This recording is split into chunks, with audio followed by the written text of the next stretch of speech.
Jesus often spoke about our life like a building. परमेश्वर आशा रखता है हमारा जीवन एक इमारत के जैसा हो। He once said about some people who laid a foundation and didn't complete the building. उसने एक समय कहा कि कुछ लोगों ने नींव डाली और वो समाप्त न कर सके काम। Then he told another story about some people who built a foundation on sand and the whole building collapsed. और दूसरी जगह उसने बताया कि कुछ लोगों ने नींव डाला लेकिन वो मिट्टी पर डाला और वो पूरा इमारत गिर गया।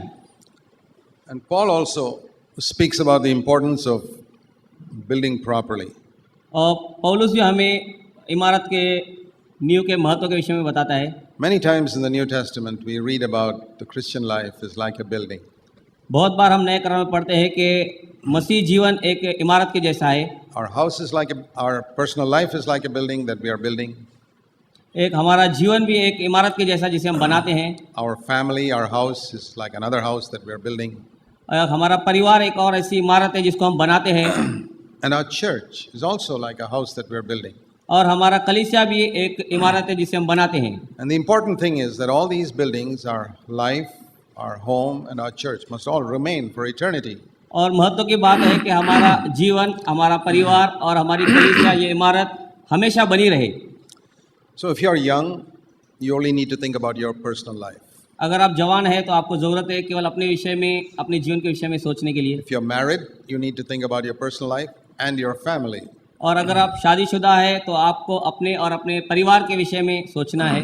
And if you are a part of this church, then you also need to think about the church. और अगर आप कलीसिया के भाग है, हिस्से हैं, तो आपको कलीसिया के विषय में भी सोचना है। So all of us certainly need to think about our personal life. और हम सबको हमेशा सोचना है अपने जीवन के विषय में। And just like if you were going to build a building, हम सोचेंगे कि अगर हम कोई इमारत बनाने जा रहे हैं, we first of all make sure there's a very good foundation. तो हम पहले ये खातरी कर लें कि हमारी नींव बहुत मजबूत है। Because if the foundation is strong, you can build to a great height. अगर हमारी नींव मजबूत है तो हमारी ऊंचाई हम इमारत की बहुत बढ़ा सकते हैं। If the foundation is not strong, then maybe you can build one floor and you can't put a very heavy roof. अगर आपकी नींव मजबूत नहीं तो शायद आप एक माड़ा बना लो मंजिला और शायद दूसरा बना नहीं सको या उस पर छत भी नहीं डाल सको। Now those of you who are young, who are जो not, आप जवान हैं, maybe you're in school or college, अगर आप स्कूल में रहेंगे या कॉलेज में रहेंगे, you're very lucky आप बहुत भाग्यवान हैं because you're hearing all these things when you're a child. क्योंकि आप ये सब बातों को बचपन ही से सुन रहे हैं। It's like, you know, many of you have advantages that your parents didn't have when they were even earthly advantages. ये हो सकता है एक संसारिक लाभ की बात हो। That today's generation of young people have many advantages their parents never had. जो उनके माता पिता को लाभ नहीं हुए आज के पीढ़ी को हो रहे हैं। Even earthly way. इस संसार की बातों में भी। I remember when I was in school, I never had a watch. Even all the years I was in school. पूरे स्कूल के दिनों में मुझे याद है मेरे पास घड़ी नहीं थी। Even for my final examination, I had to borrow my father's watch. परीक्षा के आखिरी परीक्षा में भी मुझे मेरे पिता का घड़ी लेकर जाना पड़ा। Today, first standard students are going with a watch to school. लेकिन आज पहली कक्षा के बच्चों के पास भी वॉच है, घड़ी है। I never owned a bicycle. In all the years of my life, I had to take a bus every day to go to school, catch a bus, change buses and go to मैंने school. अपने पूरे जीवन में मुझे motorcycle नहीं खरीदना हुआ, मुझे बसों में यहाँ वहाँ जाना पड़ता था। Not even a cycle. Bicycle. मेरे पास साइकिल नहीं था, sorry. But today you find children going to school on mopeds and all that. आज हम देखते हैं कि बच्चे मोटरसाइकिल पर स्कूल जाते हैं।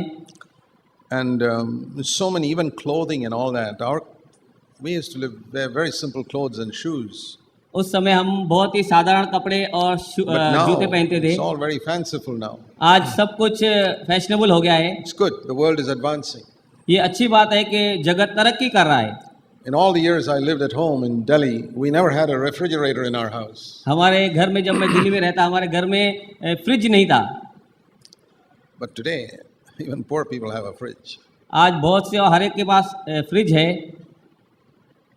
What I'm saying is, in the worldly ways, many things are advancing. Life has become so much easier for this generation. मेरा कहने का मतलब क्या है कि दुनिया तरक्की कर रही है और जीवन बहुत ही स्मूथ बनता जा रहा है। But that doesn't mean that they have become more spiritual.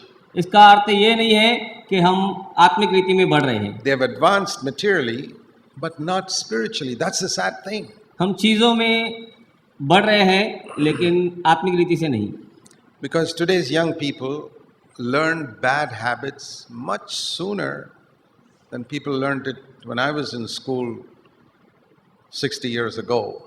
60 साल पहले आज के लोग जितना जल्दी जवान लोग बुराई सीख लेते हैं, 60 साल पहले जब मैं स्कूल में था उतना जल्दी वो नहीं सीखते थे। Even when my children were in school 25, 30 years ago, ये भी कि 25 और 30 साल पहले जब मेरे बच्चे स्कूल में थे तब भी it was easier for me to bring them up than today's parents have to bring up their children.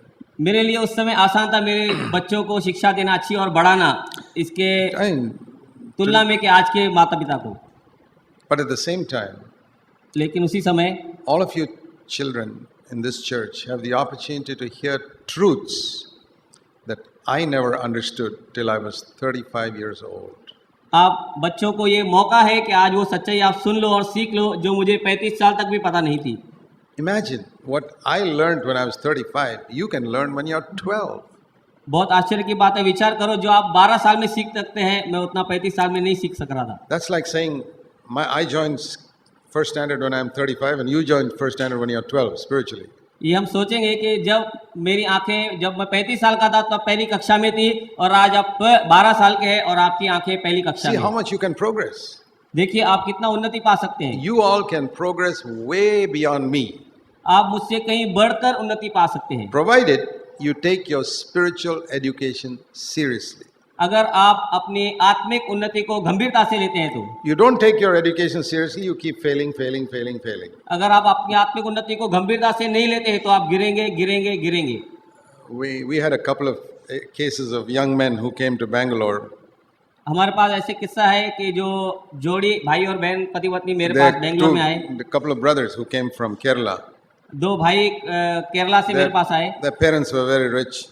उनके माता पिता बहुत अमीर थे। And they wanted their children to be doctors and engineers. उनके माता पिता की इच्छा थी उनके बच्चे डॉक्टर और इंजीनियर बने। They didn't have the intelligence or ability to become doctors or engineers. और उन बच्चों में काबिलियत नहीं थी कि वे डॉक्टर और इंजीनियर बन सके। So, but the parents had a lot of money. परंतु माता पिता के पास बहुत पैसे थे। So they would put them in these colleges where you give money and get a seat. और वे उन बच्चों के लिए वहाँ एडमिशन ले सकते थे जहाँ बहुत पैसे दिए जा सकते और उनमें ये एडमिशन मिल सकता था। And these boys would fail in the very first year. और ये बच्चे पहले ही साल में लगातार फेल होने लगे। By the time their classmates got a degree, these people were still in the first year of their study. उनके सहकार संगी लोगों ने डिग्री पा ली लेकिन वो अभी तक पहली कक्षा में ही Now थे। I see a lot of Christians like that. और मैं ऐसे ही बहुत मसीहों को भी देखता हूँ। Every year they fail spiritually. हर साल वे आत्मिक रीति से फेल होते हैं। And finally these boys dropped out of that.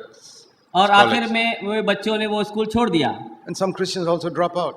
और कुछ मसीह लोग भी ऐसे हैं वो छोड़ देते हैं बाद में। Now I want to say to all of you young people, मैं आप जवान भाइयों बहनों को कहना चाहता हूँ, just as you take your academic studies seriously, जैसे आप अपनी संसार की शिक्षा को बहुत गंभीरता से लेते हैं, you must take your spiritual studies also seriously. आप अपनी आत्मिक शिक्षा को भी उतना ही गंभीरता से Because लेना है। that is more important than your academic studies. क्योंकि यह आत्मिक उस शारीरिक से संसार के स्टडी से बहुत महत्व का है।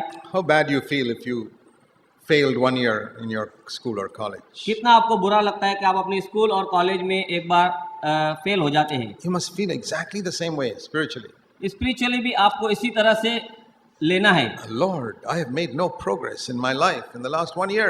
परमेश्वर, मैं पूरे साल में कोई आत्मिक उन्नति नहीं करने पाया। I'm still sitting in the same class. मैं उसी साल अभी भी इसी साल इसी कक्षा में बैठा हूँ। Or I'm sitting in the same class for 2-3 years. 2-3 साल से मैं उसी क्लास में बैठा हूँ। You know, I noticed in the school where my children studied, मैं इस बात को जांचा है जब मेरे बच्चे स्कूल में थे, that some students would do badly because they got the wrong type of friends they were fooling around with in school. वो कुछ बच्चों को मैंने देखा कि वो बुरे हो गए क्योंकि उनकी संगति बुरे लोगों से थी। The type of friends you have can affect your life. जिस प्रकार के आपके मित्र हैं वैसा आपके जीवन को प्रभावित कर सकते हैं। When we build a house, the most important thing is the foundation. अगर हम कोई इमारत बना रहे तो सबसे महत्व की चीज है उसकी नींव। So I want to tell you all something about the foundation of the Christian life, तो मैं आज आपको मसीह जीवन की नींव के बारे में सिखाना चाहता हूँ, because sometimes we don't know that clearly. क्योंकि बहुत बार हम इसको अच्छी तरह से नहीं जान पाते। Let me read a verse to you in 1 Corinthians chapter 3, 1 कुरिन्थियों इसका 3 अध्याय में एक वचन आपके लिए verse पढ़ूंगा। 10 and 11. 1 11 Corinthians 3. 1 कुरिन्थियों 3 अध्याय 10 और 11 वचन। See, Paul says, as a wise master builder, I laid a foundation and other people are building on it. पौलुस कहता है परमेश्वर Read it. वही है. परमेश्वर के उस अनुग्रह के अनुसार जो मुझे प्रदान किया गया है, मैंने एक कुशल राजमिस्त्री की भांति नींव डाली और दूसरा उस पर रद्दा रखता है। But be careful how you build upon it.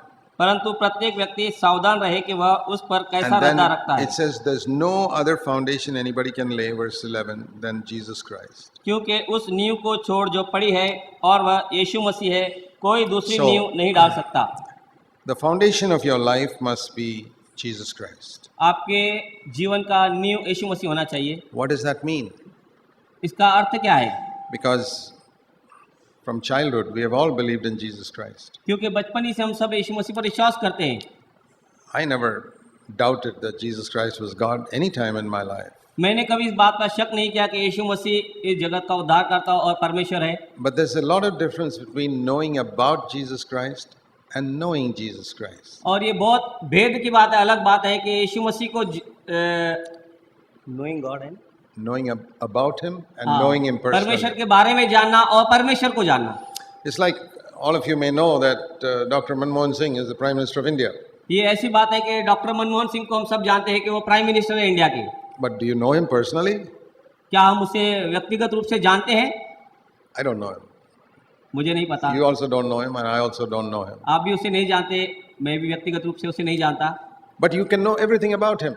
पर आप उसके लिए पूरी जानकारी ले सकते हैं, पा सकते हैं। If you have read about him, you can know where he was born, how old he is, what degree he has got. You can know everything about him. उसके बारे में वह कहाँ जन्मा, उसने कहाँ शिक्षा प्राप्त की, कौन सी डिग्रियां उसके पास है, सब आप उसका जान पहचान कर सकते हैं। But you don't know him personally. पर आप उसे व्यक्तिगत रूप से नहीं जान सकते। In the same way, इसी तरह से you can read the Bible and know everything about Jesus Christ. आप पूरा पवित्र शास्त्र पढ़कर पूरी रीति से यीशु मसीह के बारे में जान सकते हैं। Where he was born, कहाँ उसका जन्म हुआ, how he died, कैसे वो मरा, why he died, क्यों वो मरा, he rose up, वो जी उठा he ascended, और वो ऊपर स्वर्ग में उठा लिया he's गया coming back, और ये वापस आने वाला what है all miracles he did. और जो चमत्कार सब उसने किए। That is just like knowing about Dr. Manmohan Singh. और ये इस तरह से जैसे डॉक्टर मनमोहन सिंह को जानना। But you don't know him. पर आप उसे नहीं जानते। You don't know Jesus personally. आप यीशु मसीह को व्यक्तिगत रूप से नहीं जानते। And like Dr. Manmohan Singh does not know me, Jesus may not know you also. और जैसे मनमोहन सिंह हमें नहीं जानता, वैसा यीशु मसीह भी कह सकता है मैं भी आपको नहीं जानता।